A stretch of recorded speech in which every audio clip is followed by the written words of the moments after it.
Hello everyone, Ariam here, and welcome back to another episode of Wild and Weird.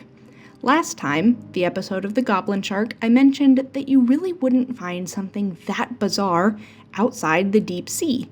And while that's correct, I don't want it to come across as if shallower waters don't have strange creatures in them, because they certainly do. So let's talk about the ocean sunfish.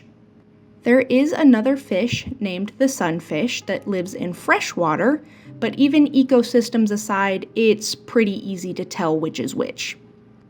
Freshwater sunfish, or pumpkin sunfish, are small fish that often reside in streams and ponds, and if you're an amateur fisherman like I am, you might often catch them on your line. Ocean sunfish, on the other hand, are gigantic, flat pancakes of the ocean that really embody the phrase, no thoughts, head empty. So this is a great time to remind everyone that intelligence has a lot of different definitions, especially when comparing human intelligence and animal intelligence. And either way, the ocean sunfish doesn't appear to have much of either.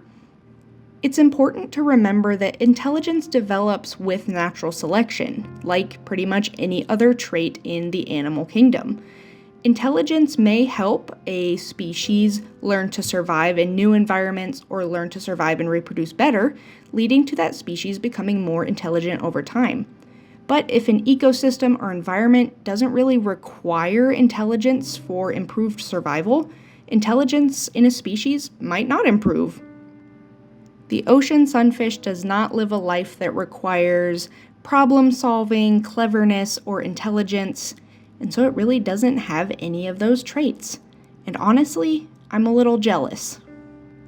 Although at times this does seem to be to the detriment of the sunfish, considering that other animals will genuinely just take bites out of them, like huge chunks, and the sunfish generally can survive a lot of brutalization, so they just kind of continue going on. And they don't have the motility or physical endurance or turning radius or intelligence or defense mechanisms to really fight back against that. So they just sort of float on and continue on until there's not enough left of them to keep going.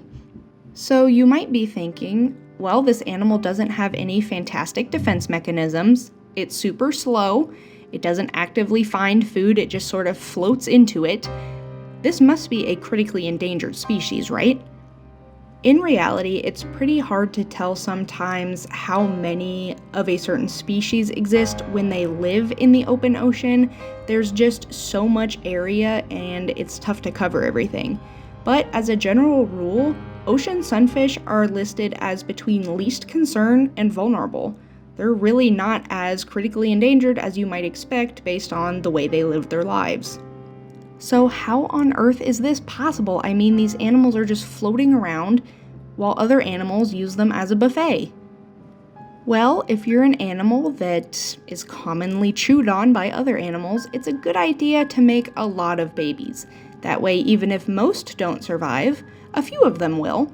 And in every breeding season, which doesn't occur every year, but does occur multiple times in a female's life, a female ocean sunfish can release 300 million eggs. That means if even a measly 1% of those eggs develop and hatch into young, that's still 3 million baby ocean sunfish that have a chance at life. Now, of course, being small and relatively defenseless, the vast majority of those hatched baby sunfish will not reach adulthood. But your numbers are still going to improve if you stack the deck that hard. 300 million eggs out of every fertile reproducing female is a pretty good way to ensure your species continues. There are so many delightful fun facts about this fish, like the fact that in feudal Japan, a single catch of an ocean sunfish could be used as your entire tax payment for the year. That's pretty neat. But unfortunately, the video does have to end somewhere. But just remember, look this guy in the eyes. Remember, he has nothing going on in there. And remember to smile.